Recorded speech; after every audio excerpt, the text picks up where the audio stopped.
सुप्रभात कक्षा 4 कैसे प्यारे बच्चों, आशा करती हूँ सब बच्चे स्वस्थ हैं। तो बच्चों आज हम देखेंगे हिंदी का पाठ 10। हमारे पाठ का नाम है एवरेस्ट से मेरी भेंट। तो यहाँ पे हमारे जो पहली पर्वतारोही महिला बचेंद्री पाल है, उन्होंने अपनी पर्वतारोहण के एवरेस्ट की चोटी पर जब उन्होंने चढ़ाई की थी तो उस दौरान की जो यात्रा है उसके बारे में हमें बताया है कि उनको उस दौरान क्या अनुभव हुए। तो प्यारे बच्चों, पर्वतारोहण जो है ये बहुत कठिन यात्रा होती है।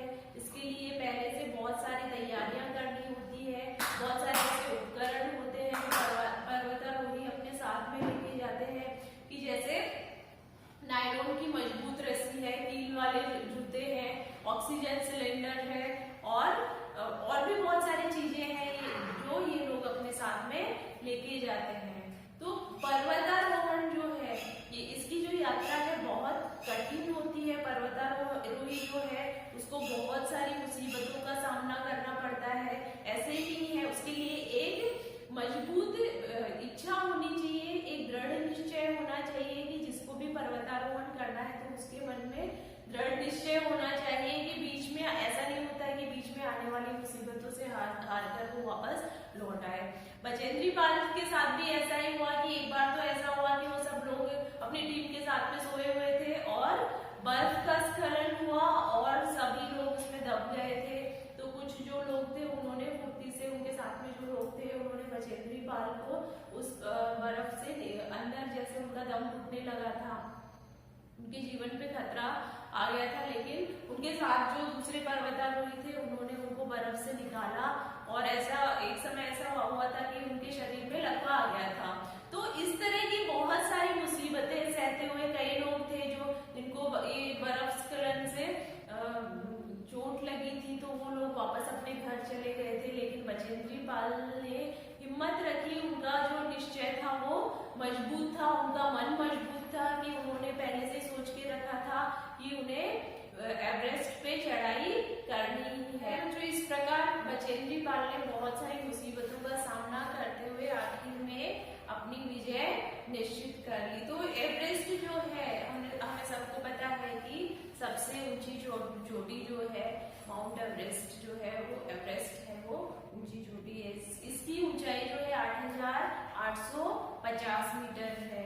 तो शुरू करते हैं कि हमारा आज का पाठ की बचेंद्री पाल ने जो अपने अनुभव इस यात्रा के दौरान एवरेस्ट की चोटी पे चढ़ाई की, उस दौरान जो भी अनुभव थे उनके वो हमें बताए हैं।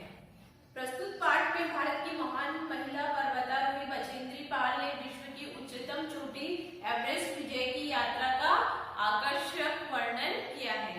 कर्नल फुलर ने साउथ पोल तक की चढ़ाई के लिए 3 शिखर दलों के 2 समूह बना लिए। मैं सुबह 4 बजे उठ गई, बर्फ पिघलाई और चाय बनाई, कुछ बिस्कुट और आधी चॉकलेट का हल्का नाश्ता कर मैं 5:30 बजे अपने तंबू से निकल पड़ी। अंगदोर जी ने मुझसे पूछा क्या मैं उनके साथ चलना चाहूंगी। मुझे उन पर विश्वास था और साथ साथ मैं अपनी आरोहण की क्षमता और कर्मठता के बारे में भी आश्वस्त थी। मतलब कि बचेंद्री पाल को खुद पर इतना विश्वास था कि वो आरोहण की क्षमता जो है उनमें है, वो ये कार्य निश्चित रूप से कर लेंगी, इतना विश्वास उनको खुद पर था। सुबह 6:20 पर जब अंगदोर जी और मैं साउथ पोल से बाहर निकले तो दिन ऊपर चढ़ आया था। हल्की हल्की हवा चल रही थी और ठंड बहुत अधिक थी।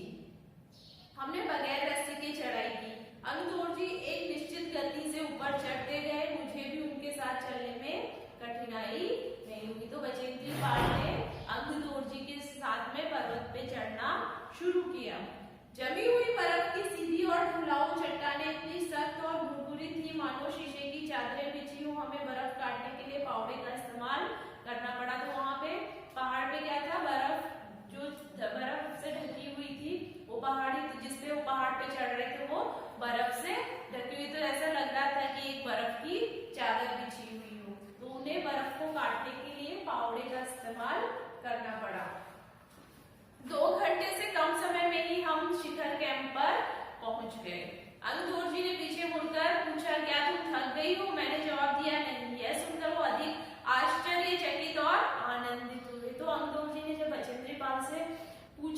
कि चढ़ाई करके क्या तुम्हें थकान हो रही है, तो बचेंद्री पाल ने मना कर दिया कि नहीं मुझे थकान नहीं हुई। तो अंगदोर जी को बहुत आश्चर्य हुआ और उनकी ये बात सुन के वो खुश भी हुए। फिर थोड़ी चाय पीने के बाद हमने पुनः चढ़ाई शुरू की। लाडू एक नायलॉन की रस्सी लाया था, इसलिए अंगदोर जी और मैं रस्सी के सहारे चढ़े, जबकि लाडू एक हाथ से रस्सी पकड़े हुए बीच में चला। तभी लाडू ने गौर किया कि मैं इन ऊंचाइयों के लिए आवश्यक 4 लीटर ऑक्सीजन की अपेक्षा कम ऑक्सीजन लगभग 2.5 लीटर प्रति मिनट की दर लेकर चढ़ रही थी। मेरे रेगुलेटर पर जैसे ही उसने ऑक्सीजन की आपूर्ति बढ़ाई, मुझे कठिन चढ़ाई आसान लगने लगी। तो जैसे जैसे ऊपर की चढ़ाई करते जाते हैं ऑक्सीजन कम होती जाती है। तो ये जो पर्वतारोही है अपने साथ में ऑक्सीजन का सिलेंडर लेके जाते हैं कि इनको सांस लेने में दिक्कत नहीं हो। तो जब देखा, लाडू ने देखा कि बचेंद्री पाल ने तो जितना 4 लीटर ऑक्सीजन की जरूरत थी, लेकिन उन्होंने 4 लीटर ऑक्सीजन की जरूरत थी और उन्होंने कितना लिया था, 2.5 लीटर ही था उनके पास। तो उन्होंने, लाडू ने वो ऑक्सीजन की आपूर्ति कर दी और जैसे ही ऑक्सीजन मिला बचेंद्री पाल को, तो उनको वो चढ़ाई और आसान लगने लगी। दक्षिणी शिखर के ऊपर हवा की गति बढ़ गई थी। उस ऊंचाई पर तेज हवा के झोंके बुरबुरे बर्फ के कणों के चारों तरफ उड़ा रहे थे, जिससे दृश्यता नहीं के बराबर हो गई थी। मैंने देखा कि केवल थोड़ी देर के बाद कोई ऊंची चढ़ाई नहीं है, ढलान एकदम सीधी चली गई है। मेरी सांस मानो रुक गई थी। मुझे लगा कि सफलता बहुत नजदीक है। जैसे जैसे ऊपर चढ़ते गए, हवा चल रही थी, बर्फ के कण जो थे वो हवा में थे, तो उन्हें देखने में कुछ भी दिखाई नहीं दे रहा था। और ऊपर से चढ़ाई कैसी थी, एकदम सीधी चढ़ाई थी। और बचेंद्री पाल को ये सोच के भी खुशी हो रही थी कि अब सफलता के बहुत करीब है, वो अब एवरेस्ट पे चढ़ने वाले हैं। 23 मई 1984 के दिन दोपहर के 1:07 पर मैं एवरेस्ट की चोटी पर खड़ी थी। एवरेस्ट की चोटी पर पहुंचने वाली मैं प्रथम भारतीय महिला थी। एवरेस्ट की चोटी पर इतनी जगह नहीं थी कि 2 व्यक्ति एक साथ खड़े हो सके। चारों तरफ हजारों मीटर लंबी सीधी ढलान को देखते हुए हमारे सामने मुख्य प्रश्न सुरक्षा का था। हमने फावड़े से पहले ही बर्फ की खुदाई कर अपने आप को सुरक्षित रूप से स्थिर किया। इसके बाद में अपने घुटनों के बल बैठी। बर्फ पर अपना माथा टेककर मैंने सागर माते के ताज पर चुंबन लिया। बिना उठे ही मैंने अपने थैले से हनुमान चालीसा और दुर्गा माँ का चित्र निकाला, इन्हें अपने साथ लाए लाल कपड़े में लपेटा और छोटी सी पूजा करके इनको बर्फ में दबा दिया। ऊपर उठकर मैं अपने रज्जू नेता अंगदोर जी के प्रति आदर भाव से झुकी। उन्होंने मुझे गले से लगाया। कुछ देर बाद सोनम कुलर पहुंचे और हमारे फोटो लिए। तो जब बचेंद्री पाल एवरेस्ट की चोटी पे पहुंच गई, तो वहां पे 2 ही लोग खड़े हो सकते थे, एक साथ 2 लोग खड़े हो सकते थे, उससे ज्यादा लोग खड़े नहीं हो सकते थे। तो बचेंद्री पाल ने वहां पे पहुंच के सबसे पहले भगवान को धन्यवाद किया, दुर्गा माँ की फोटो निकाली, हनुमान चालीसा निकाली और वहां पे पूजा की। और उसके बाद में उन्होंने क्या किया, उन्होंने अपने साथ लाए लाल कपड़े में हनुमान चालीसा और दुर्गा माँ की जो फोटो थी उनको क्या किया, आदर भाव से छोटी सी पूजा करके उनको बर्फ में दबा दिया। इस समय लाडू ने हमारे नेता को एवरेस्ट पर हमारे पहुंचने की सूचना दे दी थी। तब मेरे हाथ में वॉकी टॉकी दिया गया। कर्नल कुल्लर ने मुझे बधाई दी और बोले, देश को तुम पर गर्व है। हमने शिखर पर कुछ समय व्यतीत किया और वापसी यात्रा 1:55 पर आरंभ की। अंगदोर जी और मैं साउथ पोल पर सायं 5 बजे तक पहुंच गए।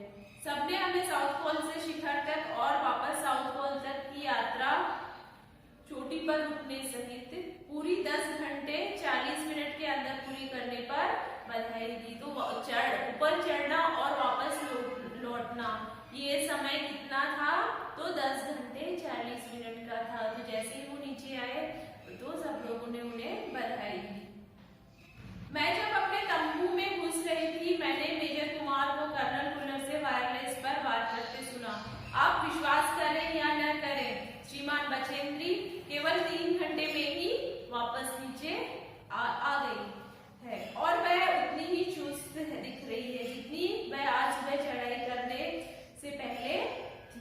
तो जो कर्नल, उनके साथ में जो कर्नल फुलर जो थे वो वायरलेस पर बात कर रहे थे कि कोई विश्वास करे कि नहीं करे, लेकिन बचेंद्री जो है 3 घंटे में वापस आने का जो समय है, चोटी से एवरेस्ट से नीचे वापस आने का समय उसने कितने घंटे में तय किया, 3 घंटे में।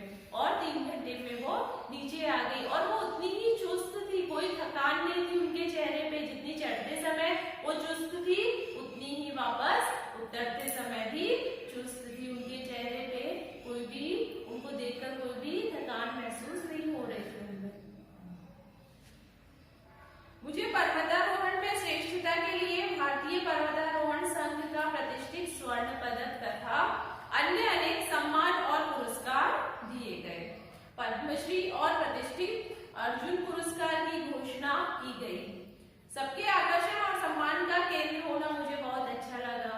तो यहाँ की यात्रा, जैसे कि उन्होंने एवरेस्ट की चढ़ाई सफलतापूर्वक कर ली, ये विजय अभियान जब उन्होंने शुरू किया था, तब से लेके जब ये अभियान उनका खत्म हुआ, उनको सफलता मिल गई, तब तक की उनकी यात्रा का वर्णन बचेंद्री पाल ने यहाँ पे किया है। और जैसे ही उन्होंने ये अभियान सफलतापूर्वक कर लिया, उनको इस अभियान में विजय मिली, तो उन्हें इतना मान सम्मान मिला क्योंकि वो भारत की पहली महिला थी जिन्होंने माउंट एवरेस्ट की चढ़ाई की थी। और उन्हें क्या दिया गया, कौन से पुरस्कार दिए गए बच्चों? तो पद्मश्री और अर्जुन पुरस्कार बचेंद्री पाल को दिए गए। सबके आकर्षण और सम्मान का केंद्र होना मुझे अच्छा लगा। पर्वतारोहण कठिनतम होने के साथ साथ अपार आनंद की अनुभूति कराता है। तो जब भी कोई पर्वतारोहण की शुरुआत करता है, उसके लिए निश्चय करता है, तो जब तक वो ये उससे सफलता नहीं मिल जाती, उसके बीच का जो समय होता है ना बच्चों, उसको बहुत सारी मुसीबतों का सामना करना पड़ता है, बहुत मेहनत करनी पड़ती है, बहुत सारे ऐसी चीजें होती है जिससे एक बार तो लगता है कि नहीं यहाँ पे रोक, लेकिन जिसका दृढ़ निश्चय होता है वही पर्वतारोहण कर पाता है। और उसके बाद में सफलता मिलने के बाद में जो आनंद की अनुभूति होती है ना बच्चों, और जो सम्मान प्राप्त होता है, वो